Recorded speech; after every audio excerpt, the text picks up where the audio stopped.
Yeah, I was curious about how does one build culture with intention, especially with distributed teams who are working remotely or individuals. It must be quite a challenge.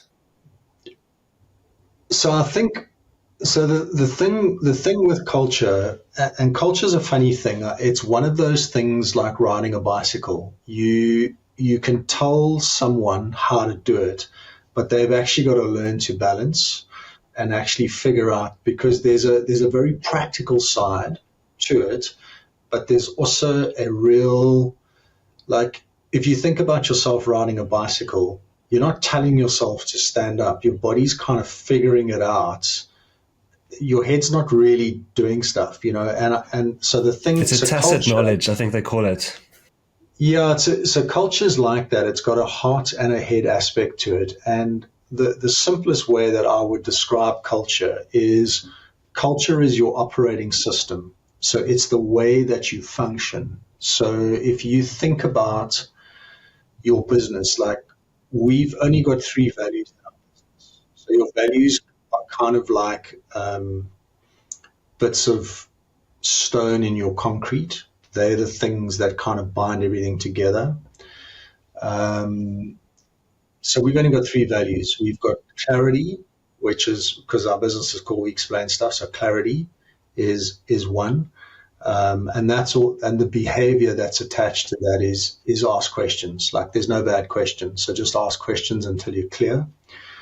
But also be clear in how you articulate stuff to people. Like, be clear. And the other one is teamwork, which is all about we. So I talk about us as a collective versus me. So all my mails, it's always we will get back to you. And it's all about playing as a team.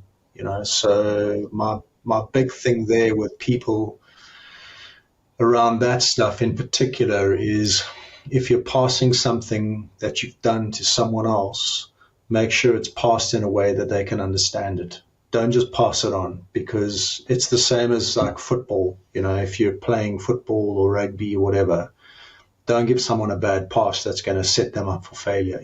Pass properly. And then the last one is excellence, which is really about, do stuff to the best of your ability. Don't just do an average job. Like, do a job that you're proud of, even if you're not the one presenting it to a client. And even in the way we treat each other, treat each other excellently. And then I think you got to try and model that as a leader. So if someone asks you a question and you're not feeling like you want to answer it because you may be tired or agitated, you've got to remember, hang on, one of the values in the business is clarity.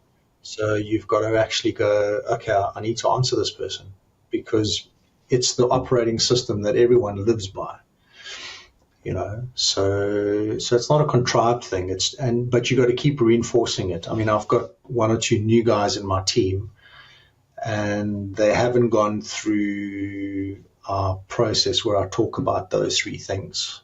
And I can see already some of the stuff that they do. I'm like, oh, I need to chat to them. I need to pull them aside and actually have a word with them, because that stuff spreads. Yeah, and then I think that's it. But keeping it simple is key. I think that's the big thing. I think you can't make your culture complicated. It's really got to be like be clear and simple. And if someone's not living that stuff, you've just got to say, hey, around here we don't do that. That's not the way we deal with stuff. We deal with it this way, because otherwise you start having other things creeping in.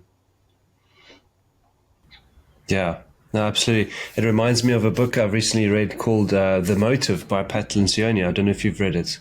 It's also quite a short book. And he speaks of I like this short role books. that you have. Yeah, yeah, you're living that. He talks about a CRO in terms of, if you are the CEO, you can be a CRO, and that's a Chief Reminding Officer. And that's your job often as the leader, just to remind people over and over of the same principles, the same values, because either people forget or they're busy and they don't really take it all in. But you need to keep reminding them of those values, because that's just the human nature, to forget or to get slack.